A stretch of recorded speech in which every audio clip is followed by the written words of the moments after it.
À Montpellier, un centre médical un peu spécial. Il accueille uniquement des patients en parfaite santé. Dans la salle d'attente, pas de revue People, mais des documents très sérieux, techniques, qu'il faut lire attentivement ligne par ligne, page par page. Nous sommes dans un centre d'essai clinique. Antoine a 27 ans. Il va tester un médicament qui n'est pas encore sur le marché, dont on ne connaît pas les effets sur le corps humain. S'il vous plaît, volontaire. C'est un essai clinique dit de phase 1, la première étape d'un test sur l'homme, après celle réalisée sur les animaux. Merci. Est-ce que vous avez tout compris? Oui. Est-ce que les informations que vous avez lues, il y a quelque chose qui vous pose problème? Donc vous avez bien compris les contraintes. Oui. Les effets secondaires sont des effets classiques après des volontaires, les maux de tête quand vous êtes hospitalisé, il peut y avoir des nausées. Après, on espère qu'il n'y aura pas d'effets secondaires, ce qui peut toujours arriver. S'il y a des effets secondaires, est-ce qu'il y a une assurance qui est prise en compte? Alors ça, c'est écrit aussi, normalement, il y a l'attestation d'assurance qui est marquée. Voilà, l'assurance et réglementation, le promoteur certifie avoir obtenu un contrat d'assurance qui couvre les risques potentiels pour tous les participants pour cette étude. Le promoteur a toujours une assurance qui couvre si jamais il se passe un incident quelconque et qu'on doive hospitaliser le sujet, qu'on doive lui faire des examens ou qu'il arrive quelque chose de grave. En 25 ans de carrière, ça n'est jamais arrivé. Le docteur Régine Rousier prend le temps d'expliquer à Antoine dans quoi il s'engage. Elle va lui faire signer ce que l'on appelle un consentement éclairé. Voilà, je vous laisse alors signer. Il est toujours à l'esprit qu'on est là pour votre santé. On n'est pas là pour vous rendre malade, même si vous faites un essai thérapeutique, hein, d'accord? Voilà, donc maintenant vous allez aller voir le médecin qui va vous faire votre examen et qui va vous... et l'infirmier qui vous font tous les bilans nécessaires, et tout ça. Allons-y, c'est parti. D'accord. Antoine doit ensuite subir une batterie d'examens médicaux. Bonjour.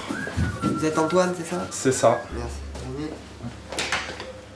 Pour ne pas fausser les résultats, un volontaire doit être sain. Rien n'est laissé au hasard.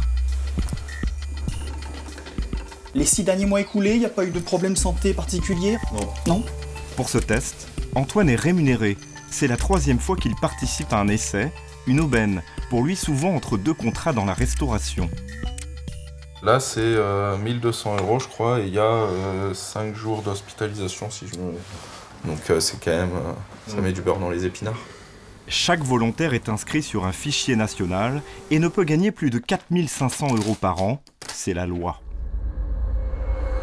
10 jours après ses examens, c'est le début du test. Bonjour. Bonjour. Bonjour. Antoine doit avaler un médicament contre la fibrose pulmonaire qui n'est pas encore sur le marché. Donc vous buvez complètement le verre d'eau. À partir de cet instant précis, il va faire l'objet d'une surveillance vidéo 24 heures sur 24. Un dispositif très encadré et qui coûte cher. Mais depuis quelques années, le docteur Rousier a de moins en moins de médicaments à tester. Les grands groupes pharmaceutiques pour qui elle travaille ont tendance à délocaliser leurs essais dans des pays où l'on casse les prix. La concurrence des pays émergents, dits émergents, pays de l'Est, Inde, Amérique du Sud, nous sont très péjoratifs, on va dire. Quand on me dit un bilan biologique, vous me le facturez, je vous dis une somme approximative, vous me le facturez 150 €, mais moi en Inde, je l'ai pour 10 €, je ne peux pas m'aligner. C'est impossible. Les médicaments que nous utilisons tous les jours ne sont donc plus testés en France, mais à l'autre bout du monde. L'Inde, c'est le nouvel Eldorado des laboratoires pharmaceutiques. 1,5 milliard d'habitants, des milliers de pathologies différentes et des millions de volontaires à portée de main pour les essais cliniques. L'année dernière, 2000 essais ont été officiellement enregistrés, presque 10 fois plus qu'en France. Mais dans quelles conditions sont réalisés ces tests de médicaments? La transparence sur les effets secondaires, le consentement des patients ou encore des assurances en cas de problème, ces règles éthiques internationales sont-elles vraiment respectées? Pourquoi les grandes firmes pharmaceutiques délocalisent-elles leurs essais précisément en Inde? Nous avons dû enquêter pendant plusieurs mois dans un monde peu enclin à nous ouvrir ses portes et où la transparence n'est souvent que de façade.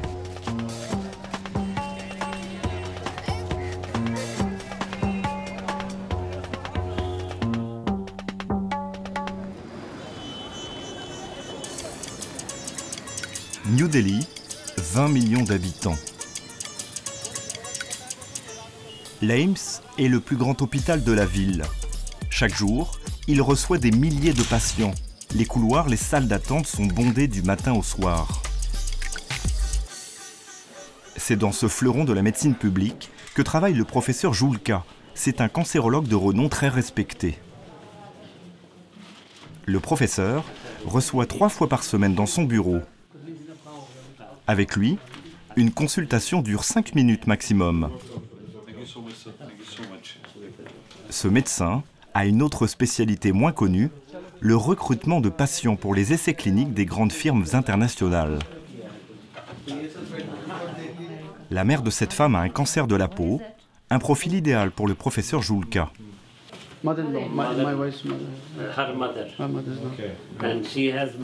Elle a un mélanome. Et ça, c'est un nouveau médicament qui va l'aider. En plus, elle l'aura gratuitement. C'est un médicament d'un grand laboratoire. Et c'est gratuit.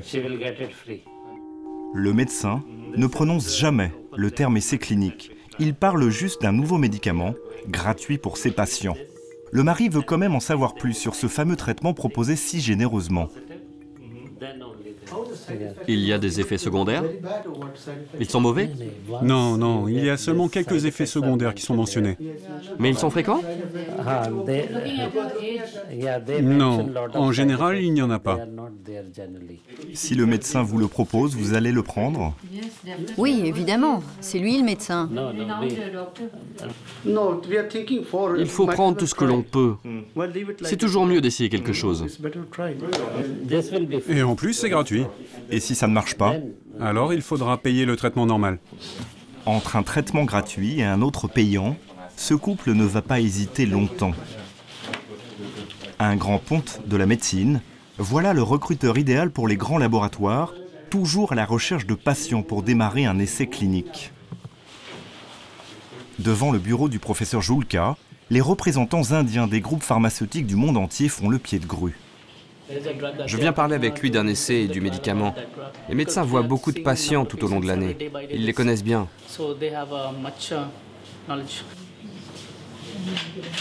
Sauf que ce jour-là, Non, revenez plus tard, s'il vous plaît. D'accord, merci. ils devront repasser. Le professeur semble assez pressé. En Inde, les médecins reçoivent plusieurs fois par semaine ce genre de visite. Ils touchent en moyenne entre 50 et 100 € par patient recruté. Le professeur Julka réalise des dizaines d'essais cliniques chaque année. Toutes ces armoires sont pleines de tests pour de nouveaux médicaments. Il y en a des milliers. Vous êtes un peu le roi des essais cliniques. Ah oui.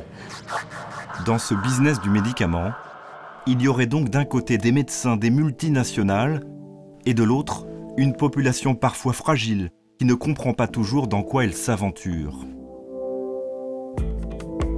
Pour comprendre l'ampleur du phénomène, il faut se rendre à Ahmedabad, une ville du Gujarat qui a fait des essais cliniques une véritable spécialité locale. En 2005, l'Inde a assoupli sa législation pour attirer les multinationales du médicament. Résultat, des centres d'essais cliniques ont poussé comme des champignons en quelques mois seulement. Dans ce bidonville, quasiment tous les habitants ont un jour ou l'autre testé un nouveau médicament. Au bout de cette impasse, la maison de Lila, 45 ans. C'est un peu par hasard que cette mère de famille a participé à un essai clinique. C'est une voisine qui m'a dit un jour « Viens avec moi, il y a un centre médical qui fait des bilans de santé. » Sur place, ils m'ont fait une prise de sang, un prélèvement d'urine. Ils m'ont aussi fait passer une radiographie.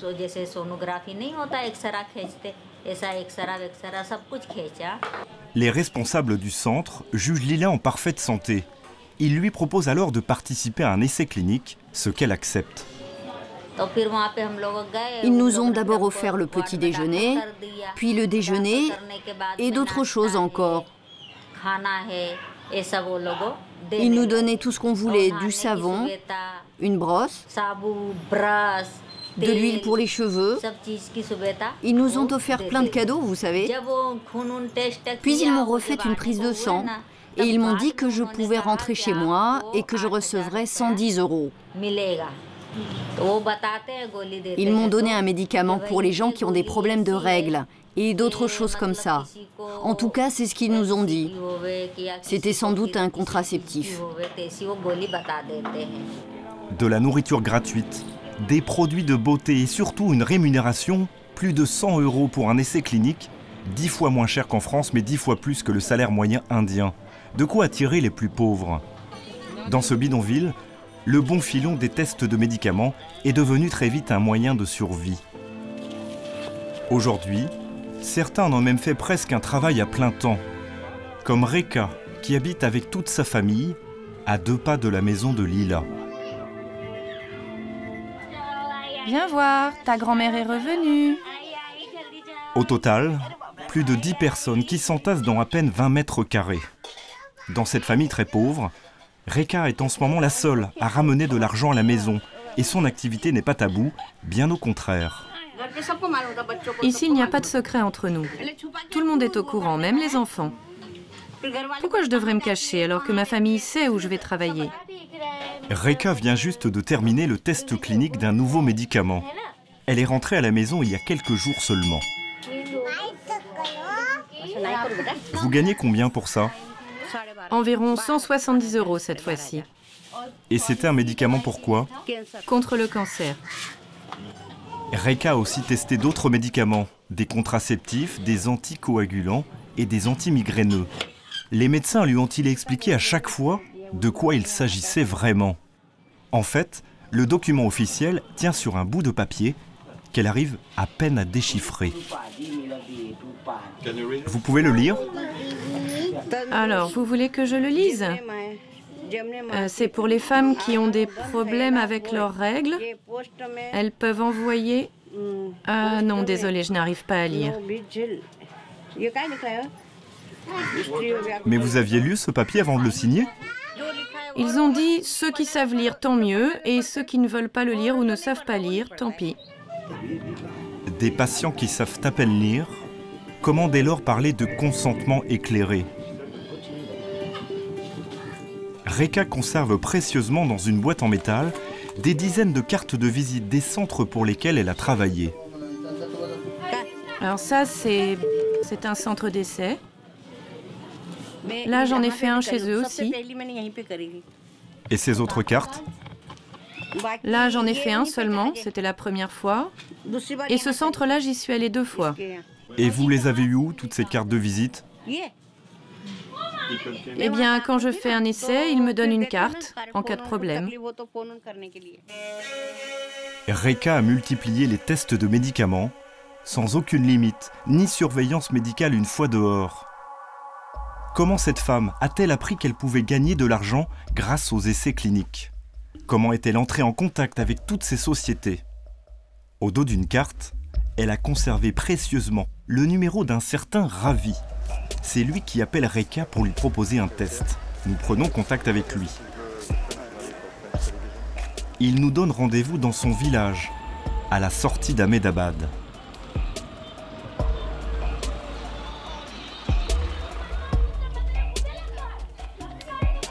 Ravi est rabatteur. Il passe ses journées à arpenter les rues et à recruter des cobayes pour les centres d'essais cliniques. Un travail totalement illégal.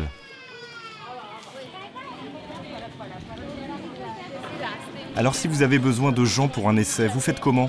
Vous allez frapper à leur porte? Oui. Souvent, je sonne aux portes des maisons pour trouver des gens. Ravi travaille pour une quinzaine de centres d'essais cliniques de la région et gagne assez bien sa vie, plusieurs centaines d'euros par mois. Vous savez, les gens des centres d'essai viennent me voir et ils me demandent si je peux leur trouver des volontaires. Je reçois 7 € par patient. C'est comme ça que j'ai d'abord commencé, avec 2 ou 3 volontaires. Aujourd'hui, j'en recrute beaucoup plus. Et ça vous prend combien de temps pour recruter 10 personnes, par exemple? Oh, pas beaucoup de temps. Quand j'ai besoin de 10 personnes, ça me prend 1 heure. J'ai leur téléphone avec moi, je leur passe juste un coup de fil et je leur dis qu'ils doivent aller faire un test. Ravi se laisse aller à des confidences. Il va même nous révéler les combines de ses employeurs pour recruter des patients en un temps record. Pour qu'il y ait toujours assez de volontaires, les centres leur disent que pour le prochain test, ils devront venir avec un faux nom. Comme ça, ils seront admis. Vous devez savoir qu'en Inde, la loi dit qu'il faut un délai de 3 mois entre chaque test pour une personne. Alors en venant avec une fausse identité, les centres peuvent les enrôler pour un test sans tenir compte de ce délai. Ce genre de choses, presque tous les centres le pratiquent. Pourquoi Ravi prend-il le risque de nous révéler ses fraudes? Depuis quelques mois, il a mauvaise conscience. Une femme qui habite à 2 pas de chez lui est gravement malade. Il va même tous les jours lui rendre visite. Bonjour Ina, comment vas-tu? Ça va, ça va. Et ta santé? Ça peut aller. Ina, elle est allée faire un essai clinique. C'est vous qui l'avez envoyé? Oui, c'est moi. Qu'est-ce qui lui est arrivé? Elle a eu des effets secondaires graves à cause du test. Et maintenant, elle souffre d'une tumeur au cerveau. Avant le test, Ina était en parfaite santé. Mais quelques semaines après cet essai, elle commence à avoir de violents maux de tête. Aujourd'hui, elle souffre d'un cancer du cerveau. Elle a gardé tous les documents liés à cet essai clinique et il y a bien peu d'explications sur les effets secondaires.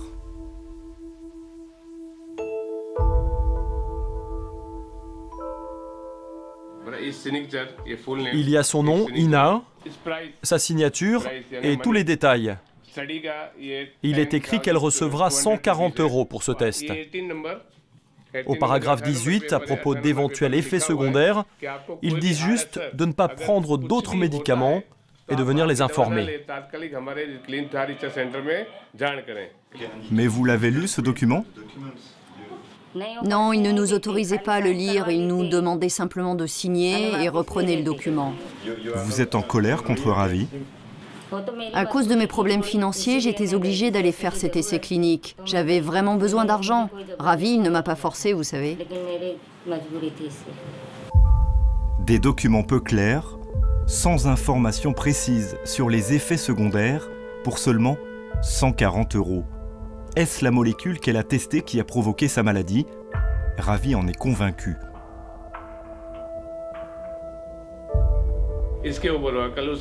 Aujourd'hui, c'est elle qui est malade.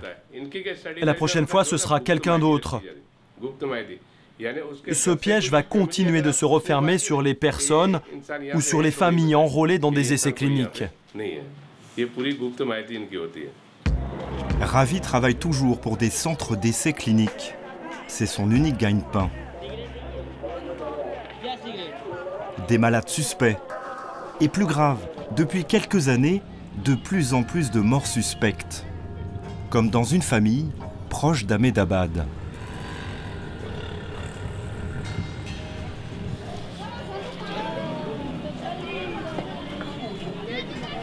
Dalpad avait un fils adoré, Vinod.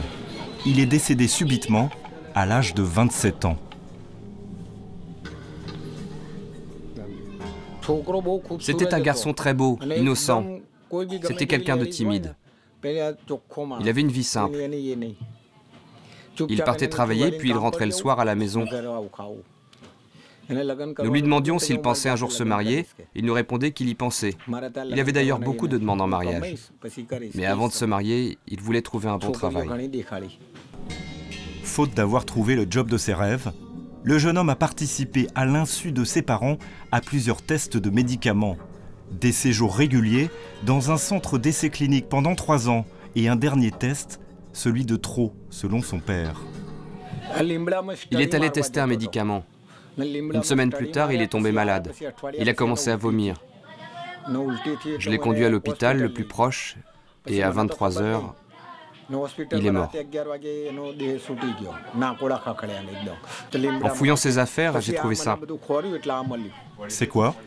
C'est son badge d'accès chez Lambda Recherche. Je l'ai trouvé dans sa poche après sa mort. Un visage triste sur un badge d'entrée du centre d'essai et un portrait. Voilà tout ce que Dalpad et sa femme ont conservé de leur fils.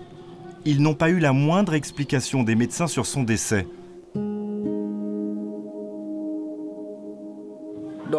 Les docteurs ne m'ont rien dit sur la cause exacte de sa mort. Ils m'ont parlé de vomissements et qu'il avait perdu sa motricité. Vous pensez que l'essai clinique est responsable de la mort de votre fils? Oui, j'en suis certain. C'est juste après qu'il a eu tous ces problèmes de santé. Mais vous avez des preuves de ce que vous dites? Non, je n'ai pas de preuves. Mais vous en êtes sûr? Oui, j'en suis sûr. Comment faire la preuve du lien entre ce test et la mort de Vinod? Sans autopsie, difficile de trouver la cause exacte d'un décès. Une chose est sûre, en Inde, il existe aujourd'hui une liste officielle de victimes. Dans ce document confidentiel que nous nous sommes procurés, le gouvernement indien vient d'établir le nombre de décès liés à des essais cliniques.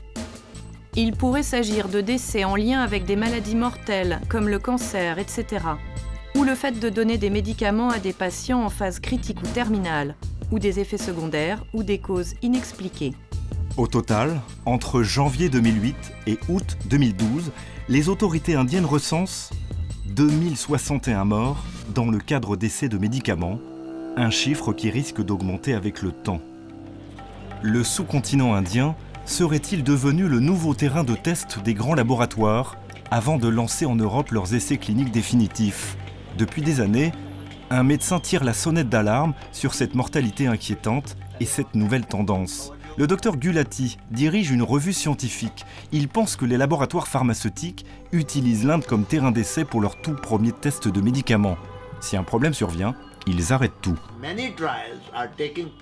Beaucoup d'essais cliniques se déroulent uniquement en Inde. Ils ne se déroulent pas en Occident ou ailleurs dans le monde. Je vais vous donner un exemple. Voici un essai clinique. 132 patients devaient être recrutés par un hôpital en Allemagne, 8 hôpitaux en Malaisie et 9 hôpitaux en Inde. Mais en réalité, voilà ce qui s'est passé. L'essai n'a jamais débuté en Allemagne et en Malaisie. Il a seulement commencé en Inde. Un villageois recruté dans l'État du Rajasthan est mort pendant cet essai clinique. Nous avons vérifié qu'en Malaisie, ils n'ont même pas terminé le recrutement, ce qui signifie sans doute qu'ils ne feront jamais cet essai. Tandis qu'en Allemagne, où il n'y avait qu'un site qui était censé faire l'essai, ils n'ont même pas commencé le recrutement et ne recruteront peut-être jamais des patients. Ce laboratoire européen ne serait pas le seul à lancer un essai clinique avec un ou plusieurs décès suspects à l'arrivée. Dans la liste dressée par les autorités indiennes figurent les plus grands laboratoires pharmaceutiques mondiaux, l'allemand Bayer, l'américain Pfizer ou encore le français Sanofi. Pour leurs essais cliniques, ces grandes entreprises passent la plupart du temps par des sous-traitants, des centres d'essais privés, comme le fameux Lambda Recherche, où Vinod, le jeune homme décédé, se rendait. Nous avons voulu rencontrer les responsables de Lambda Recherche. Toutes nos demandes sont restées sans réponse. Nous décidons de nous rendre sur place. Bonjour. Vous parlez anglais? Pas de caméra, c'est interdit de filmer. Nous ne sommes visiblement pas les bienvenus. Impossible dès lors de savoir dans quelles conditions sont réalisés des essais sur les patients chez Lambda Recherche. Comment savoir si ce centre respecte les bonnes pratiques en matière d'essais cliniques? Sur son site internet, ce sous-traitant indien se targue d'être accrédité par la plupart des agences internationales du médicament, dont l'AFSAPS, l'agence française.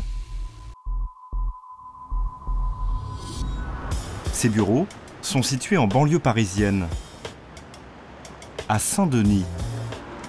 Aujourd'hui, l'agence a changé de nom et s'appelle l'ANSM à la suite du scandale du Mediator. Cet organisme public c'est un peu le gendarme du médicament. L'agence est chargée d'inspecter les centres d'essais cliniques à travers le monde et pour le compte de l'Union européenne. Après 3 mois de tractation, ils nous reçoivent en nombre 4 personnes, dont l'attaché de presse. Sur le site de Lambda, on voit que Lambda est accrédité par l'AFSAPS. De mémoire, on voit que Lambda a été inspecté par l'AFSAPS, pas qu'ils sont accrédités, et il n'y a pas d'accréditation. Sur le site de Lambda, je vous invite à y aller et vous figurez sur le nom est cité parmi les différentes autorités qui les ont inspectés. Alors ça veut dire quoi? C'est-à-dire que quelque part, que s'il y a eu des soucis et que vous les avez validés, je ne comprends pas bien en fait. Nous avons inspecté des essais chez Lambda. Et tout s'est bien passé? Et vous avez inspecté ça quand en fait? La dernière inspection chez Lambda, c'était en 2011. Ces inspecteurs de l'agence sont-ils au courant des décès suspects liés au centre Lambda Recherche et qui figurent dans la fameuse liste officielle du gouvernement indien? Est-ce que vous avez connaissance de cette liste? Alors,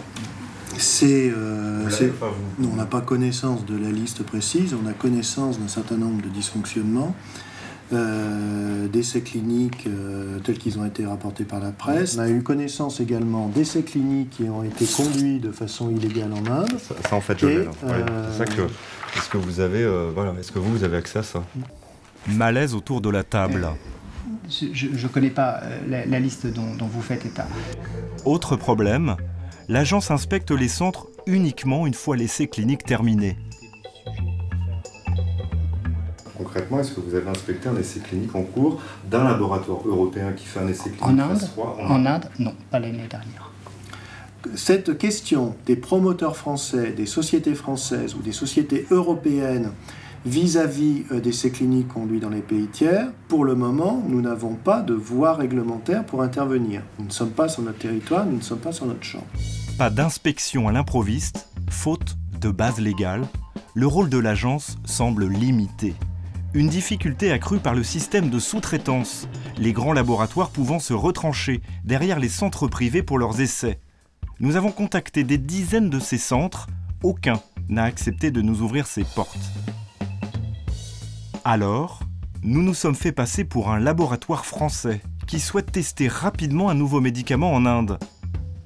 Nous avons créé un site internet et inventé une molécule. Nous nous présentons comme les responsables du laboratoire qui prospecte en Inde. L'accueil est chaleureux. Le rendez-vous est vite décroché dans ce centre privé qui sous-traite pour les plus grands laboratoires internationaux. Au bout de quelques minutes, l'un des directeurs commence un discours bien rodé. Voici ma carte. Nous avons beaucoup de volontaires. Il suffit de regarder dans la rue. C'est un énorme avantage, ce nombre de patients. De manière générale, le recrutement est très rapide en Inde.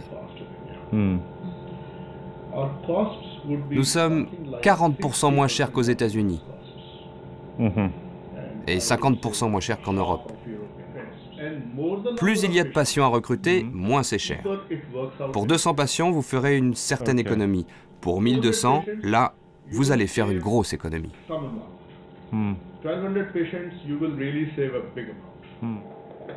Et au niveau des assurances? Vous n'avez pas besoin de vous occuper de ça. Nous nous occupons des assurances.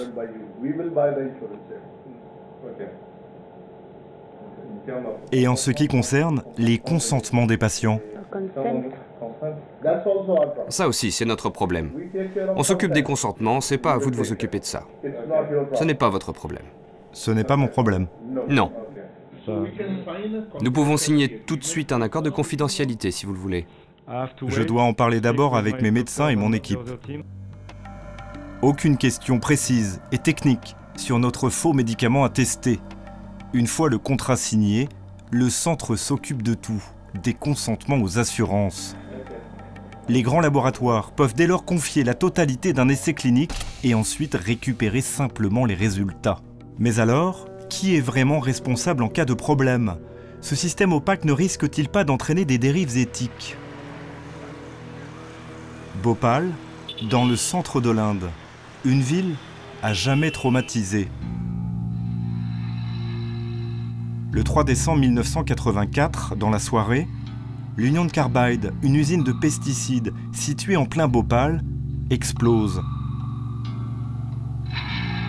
Bilan de cette catastrophe industrielle sans précédent, 25 000 morts et des centaines de milliers de personnes gravement intoxiquées. Aujourd'hui, Bhopal porte encore les stigmates de cette tragédie. La carcasse de l'usine est toujours debout.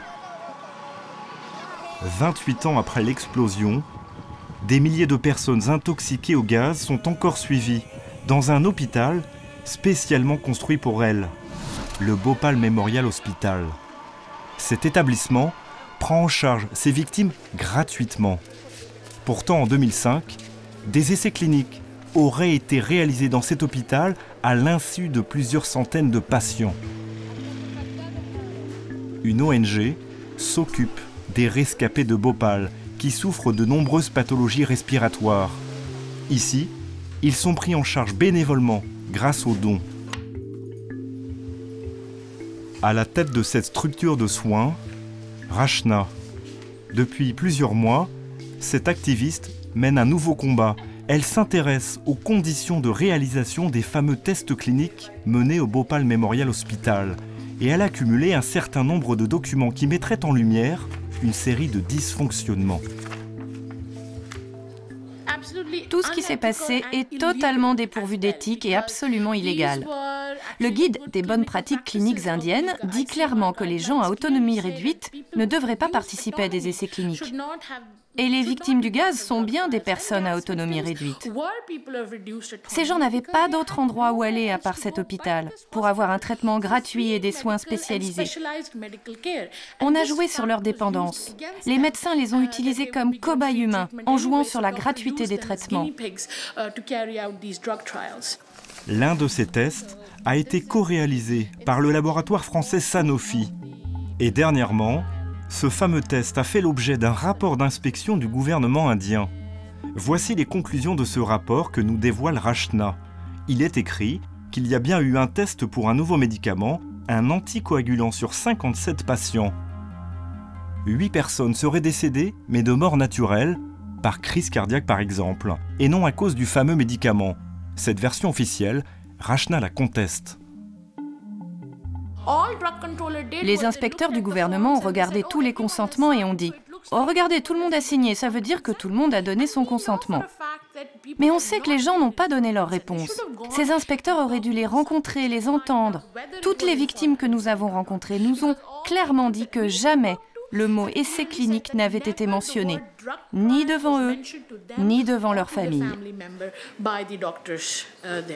Qu'est-ce qui était mentionné? En fait, pour la plupart, on leur disait « Vous êtes admis à l'hôpital pour une opération chirurgicale, par exemple, donc il faut signer ce papier. » Mais le mot « essai clinique » n'était jamais prononcé. D'autres types de formulaires ont été utilisés, qui ont fait office de consentement. Mais ce n'est pas tout. Selon elle, cet essai conduit par Sanofi poserait un grave problème de conflit d'intérêts. Alors là, c'est le médecin responsable du fameux essai. Et la personne qui a approuvé ce test à l'hôpital, c'est sa femme, secrétaire du comité d'éthique. C'est quoi ce comité d'éthique? C'est le comité d'éthique qui approuve l'essai clinique en question, conduit au Bhopal Memorial Hospital. Un essai conduit par le mari, approuvé par sa femme. Exactement, conduit par son mari. C'est un business familial. C'est un business familial, et l'épouse, elle a aussi été rémunérée pour ça, comme son mari. Comment un couple de médecins, au sein d'un hôpital public, peut-il valider un essai clinique? Dans quelles conditions ces essais ont-ils été réalisés sur des victimes du gaz? Le médecin qui a conduit cet essai n'a pas souhaité nous répondre. Mais nous décidons de nous rendre quand même au Bhopal Memorial Hospital pour obtenir des explications. En caméra cachée, nous rencontrons l'un des responsables de l'établissement. Pour lui, l'hôpital et les médecins n'ont rien à se reprocher dans cette affaire. Tout le monde était au courant. Tout le monde était au courant. Tous les patients ont signé des consentements. Mais certains ne semblaient pas savoir qu'il s'agissait d'un essai clinique. Non, non, c'est pas ça. Mais visiblement, des personnes ne savaient pas que c'était un essai clinique. Vous m'avez dit que tout le monde savait. Écoutez, le ministère de la Santé a réalisé une enquête officielle. Ils ont pu éplucher tous les documents du Bhopal Memorial Hospital et ils ont conclu qu'il n'y a pas eu d'erreur de notre part.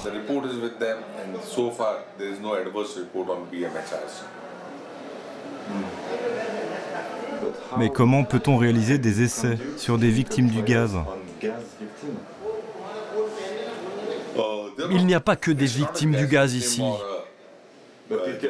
Mais toutes ces personnes qui viennent ici sont des victimes du gaz? Vous savez, il y a aussi des patients privés au sein de notre hôpital. Et pour les essais cliniques, il y a eu un comité d'éthique qui a tout validé. Je vous le répète, il y a eu un comité d'éthique qui a approuvé ces essais cliniques et l'argent n'est pas allé directement aux médecins. L'argent a été déposé sur le compte bancaire de l'hôpital.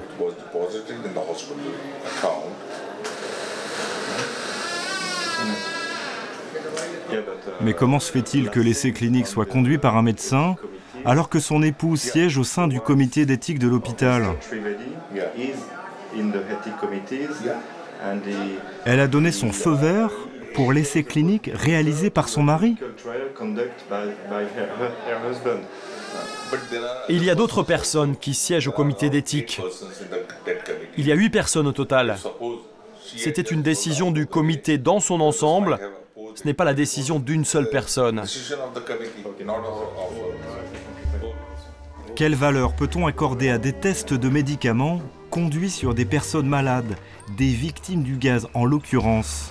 Atteints de graves pathologies, certains patients étaient prêts à tout pour guérir. Mais savaient-ils vraiment que le traitement proposé par le médecin était en fait un nouveau médicament pas encore autorisé? Dans les faubourgs de Bhopal, nous avons rendez-vous avec Tarjoun. Cet entrepreneur réhabilite des immeubles pour la ville. Son père, une victime du gaz, est décédé en 2005, officiellement, d'une crise cardiaque. Mon père faisait le même travail que moi. Lui aussi, il construisait des immeubles. C'est lui qui m'a tout appris.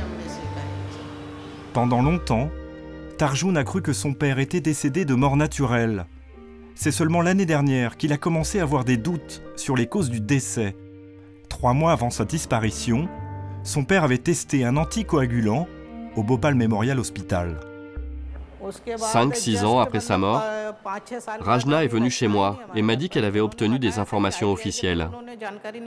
Elle m'a alors dit « Ton père a été enrôlé dans un essai clinique. Il se pourrait que sa crise cardiaque et sa mort aient en rapport avec ce test. » Aujourd'hui, Tarjoun s'en veut de ne pas avoir su et vu que son père participait à un essai clinique. Je me sens vraiment mal aujourd'hui de savoir que mon père est mort à cause de ça. C'est un problème très grave, vous savez. Il devrait y avoir des actions contre ces sociétés. Mais comment une victime pourrait-elle prétendre à une indemnisation lorsque le lien est difficile à établir entre un décès et un essai? Lorsqu'un accident survient, la réponse des laboratoires et des centres privés est souvent la même. C'est en tout cas la version du docteur Gulati. Quand un patient décède, il est toujours possible de dire qu'il n'est pas mort à cause d'un essai clinique. Il est mort parce que c'est Dieu qui en a décidé ainsi et qu'il avait fait son temps sur Terre. Qui peut alors vraiment dire ce qui s'est passé? Il n'y a que des experts indépendants qui pourraient établir s'il est mort à cause de l'essai clinique ou pas. Et pour l'instant, ça n'existe pas en Inde. Pas d'autopsie, pas d'autorité indépendante pour enquêter sur cette mortalité inquiétante. Mais certains signes ne trompent pas. Depuis quelque temps, de grands laboratoires commencent à indemniser discrètement des victimes d'essais cliniques. En avril-mai 2011, le ministère de la Santé a convoqué 45 grands laboratoires et leur a dit « ça ne peut plus durer ». Soit vous payez, soit c'est terminé, parce qu'il y a trop de problèmes. Et si nous avons des problèmes, vous allez en avoir aussi. En général, un paiement doit être équitable. Équitable, ça veut dire par exemple que si une personne est jeune, elle doit obtenir plus. Si elle est plus âgée, alors elle aura peut-être un peu moins. Si une personne est plus instruite, alors elle aura plus d'argent. Si elle a plus de revenus, etc. En fait, il semble que ces laboratoires se sont réunis entre eux et se sont dit « Qu'est-ce qu'on fait pour ne pas se faire mettre dehors? Vite, payons !» Et ils ont tous payé le même montant. Une sorte d'accord entre laboratoires pour indemniser à minima les victimes. Un document confidentiel des autorités indiennes semble confirmer la version du docteur Gulati. Voici la liste des personnes indemnisées. Une cinquantaine de victimes ont pour l'instant reçu de l'argent. Et c'est quasiment toujours la même somme, 150 à 250 000 roupies, soit 2 à 3 500 €. Dans cette liste, nous retrouvons Sanofi. Le groupe pharmaceutique français a indemnisé les familles de 3 personnes décédées en 2011. La femme d'une de ces victimes a accepté de nous rencontrer pour nous raconter son histoire. Elle vit à l'autre bout du pays, à Calcutta. C'est à 2 pas du centre historique de l'ancienne capitale coloniale qu'elle nous a donné rendez-vous avec son neveu et sa fille. Aruna a perdu son mari en 2008. Mais le traumatisme est toujours là. Atteint d'un cancer à 53 ans, Dhruba avait accepté de tester une nouvelle molécule du laboratoire français. À cette époque, je n'avais aucune idée de tout ça. Les médecins m'avaient dit que ce médicament, c'était bien, que ça marcherait mieux que les médicaments en vente. Et ils m'ont demandé de bien réfléchir à ça. Si vous étiez volontaire pour cet essai, on vous disait qu'avec ce médicament, le cancer allait disparaître, qu'il y avait 90% de chances qu'il parte complètement. C'est ça qu'on nous a dit. Mais malheureusement, les effets ne sont pas ceux escomptés, bien au contraire. La santé de mon mari s'est vite détériorée. Il était incapable de rester debout. La nuit, il disait qu'il devait vite aller aux toilettes. Il était devenu incontinent. Il y avait du sang dans ses selles. Et puis, il s'est mis à saigner du nez et des oreilles. Plus de 3 ans après la mort de son mari, Aruna a reçu un chèque. Elle n'avait pourtant rien demandé. Elle en a gardé une photocopie. J'ai juste reçu un coup de téléphone du docteur et je suis allée à son cabinet. 150 000 roupies, soit environ 2 000 € pour la mort de son mari. Une somme qui semble dérisoire. Si vous voulez mon avis, c'est un montant assez faible. Car je sais le profit énorme que représente ce marché du cancer. Cette indemnisation de la part de Sanofi pour la mort d'un patient est-elle le début d'une prise de conscience des dysfonctionnements liés aux essais cliniques? Quant aux nouveaux médicaments, ils devraient bientôt être mis sur le marché. Nous avons retrouvé le médecin responsable de cet essai. Il exerce toujours à Calcutta, dans un hôpital privé. Il estime avoir fait son travail et pense que le montant de l'indemnisation est largement suffisant. Je n'aime pas du tout le mot indemnisation, car il signifie que vous avez blessé quelqu'un de manière intentionnelle et délibérée. Moi, je cherche à faire ce qu'il y a de mieux pour mon patient. Donc le mot indemnisation, c'est un mauvais terme, d'accord? Un patient atteint d'un cancer en phase terminale va mourir de toute façon dans les 2 mois, 2 mois et demi. Pour quelqu'un qui gagne 300 € par mois, ce qui est déjà plus que le salaire moyen, je trouve que 2 000 € c'est bien. À la fin de l'interview, ce médecin va nous faire une confidence assez surprenante. Avant votre venue, Sanofi m'a téléphoné et m'a demandé de ne pas vous parler. C'est une entreprise très puissante, vous savez. Une firme très puissante, au chiffre d'affaires de 34 milliards d'euros en 2012. Pendant 3 mois, nous avons sollicité Sanofi par téléphone et par mail. Nous avons reçu une seule réponse écrite. Dans ce courriel rédigé en anglais, le groupe affirme travailler dans le respect des normes éthiques et des bonnes pratiques cliniques. Il affirme également prendre des assurances pour tous les essais cliniques réalisés en Inde. Mais ce courrier type ne nous suffit pas. Nous décidons de nous rendre à Paris pour essayer de rencontrer l'un des responsables de Sanofi. Moi, je connais assez bien la situation, simplement, je n'ai pas le mandat aujourd'hui pour parler au nom de Sanofi. Moi, je suis très ennuyé parce que qu'est-ce que je veux dire? Je veux dire qu'en gros, on n'a pas pu vous voir. Moi, ma position à moi, c'est pour ça que depuis le début, je vous parle. Je dis la dernière chose à faire, c'est la politique de la chaise vide. Il suffit de dire à la presse que c'est bien qu'il y a eu des problèmes. Il y a eu des problèmes de consentement qui n'étaient pas toujours pris. Il y a eu des comités d'éthique qui n'étaient pas au niveau. Il y a eu la notion sur laquelle on tombe toujours, qui est la notion de vulnérabilité des populations. Il y a des populations vulnérables qui ne sont pas en mesure nécessairement de pouvoir accepter ou refuser les choses. Et donc il faut mettre en place des garde-fous, donc on travaille là-dessus. Et tout ça n'est pas simple. C'est pas très clean. C'est bien parce qu'il y a eu des problèmes qu'on met en place des procédures pour que ça se passe plus. On veut savoir très précisément qui en a fait le travail, on va voir, on a des auditeurs. Parce qu'il y a eu des problèmes, il faut reconnaître qu'il y a eu des problèmes. Les tests cliniques sont nécessaires pour trouver de nouveaux médicaments, guérir des maladies jusqu'alors incurables, faire avancer la science. Mais jusqu'où peut-on aller et à quel prix? La Cour suprême indienne vient de reconnaître que les essais cliniques mal encadrés dans le pays causaient des dégâts humains. Pour la première fois, des plaintes viennent d'être déposées. La fin peut-être de l'Eldorado indien pour l'industrie pharmaceutique.